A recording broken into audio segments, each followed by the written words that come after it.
દિવાળીપુરા કોર્ટે ફરી મળી બોમ્બ ધમકી, સ્કૂલ ખાલી કરાવી પોલીસનો ચુસ્ત બંદોબસ્ત ગોઠવ્યો। વડોદરા શહેરના દિવાળીપુરા વિસ્તારમાં આવેલા ન્યાય મંદિર પરિસરને બોમ્બથી ઉડાવી દેવાની ફરી એકવાર ધમકી મળતા સમગ્ર સંકુલમાં ભયનો માહોલ સર્જાયો હતો। અજાણ્યા શખ્સ દ્વારા ઈમેલ મારફતે ગંભીર ચેતવણી આપવામાં આવતા પોલીસ અને વહીવટીતંત્રમાં ભારે દોડધામ મચી ગઈ હતી। સુરક્ષાના ભાગરૂપે તાત્કાલિક અસરથી તમામ ન્યાયિક કાર્યવાહીથી સ્થગિત કરવાનો આદેશ આપવામાં આવ્યો હતો અને પોલીસ દ્વારા સાવચેતીના પગલે સમગ્ર કોર્ટ પરિસરને ખાલી કરવામાં આવ્યું હતું। વકીલ મંડળના સભ્યોએ પણ પરિસ્થિતિની ગંભીરતાને ધ્યાને લઈ પક્ષકારો અને નાગરિકોને સલામત સ્થળે ખસી જવાની સૂચના આપી હતી।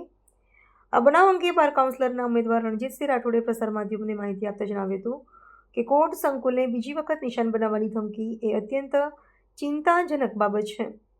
હાલમાં સમગ્ર દિવાળીપુરા કોર્ટ સંકુલમાં પોલીસનો ચુસ્ત બંદોબસ્ત ગોઠવી દેવામાં આવ્યો છે અને બોમ્બ ડિસ્પોઝેબલ સ્કોડ તેમજ ડોગ સ્કોડની મદદથી સઘન ચેકિંગ હાથ ધરવામાં આવ્યું છે। આ ઘટનાને પગલે વકીલો અને કોર્ટ સ્ટાફમાં પણ ફફડાટ વ્યાપી ગયો હતો, પરંતુ પોલીસની ત્વરિત કામગીરીને કારણે પરિસ્થિતિ નિયંત્રણમાં આવી હતી। આવતીકાલે મહત્વપૂર્ણ બાર કાઉન્સિલરની ચૂંટણી યોજવાની હોવાથી સુરક્ષા વ્યવસ્થાને લઈને ગંભીર પ્રશ્નો ઊભા થયા છે। રણજીતસિંહ રાઠોડે ચૂંટણી પ્રક્રિયા શાંતિપૂર્ણ અને ભયમુક્ત વાતાવરણમાં સંપન્ન થાય તે માટે પોલીસના સુરક્ષામાં વધારો કરવાની ભારપૂર્વક માંગ કરી છે। પોલીસ વિભાગે પણ આ મામલે તપાસનો ધમધમાટ તેજ કર્યો છે અને સાયબર ક્રાઇમ બ્રાન્ચની મદદથી ઈમેલ મોકલનારનું પગેરું શોધવા ચક્ર ગતિમાન કર્યા છે। આ બનાવને પગલે આવતીકાલની ચૂંટણી દરમિયાન કોર્ટ संकुलમાં लोखंडी सुरक्षा व्यवस्था तैनात કરવામાં આવશે।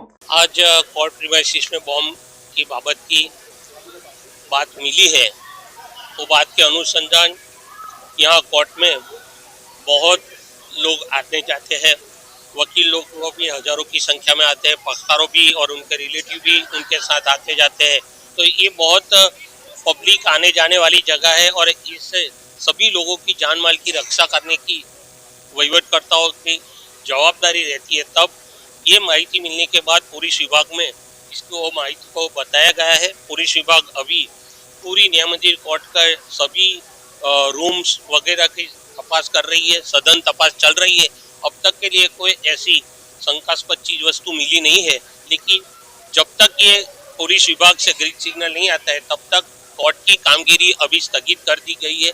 ग्रीन सिग्नल आने के बाद कोर्ट की कामगिरी फिर से वापस चालू हो सकती है। ये आप सब जानते हो, ये दोबारा ऐसी धमकी मिली है, शॉर्ट टाइम में ऐसी धमकी मिली है, लेकिन जहाँ पब्लिक का जान माल का सवाल आता है तब ड्यू केयर रखनी पड़ती है।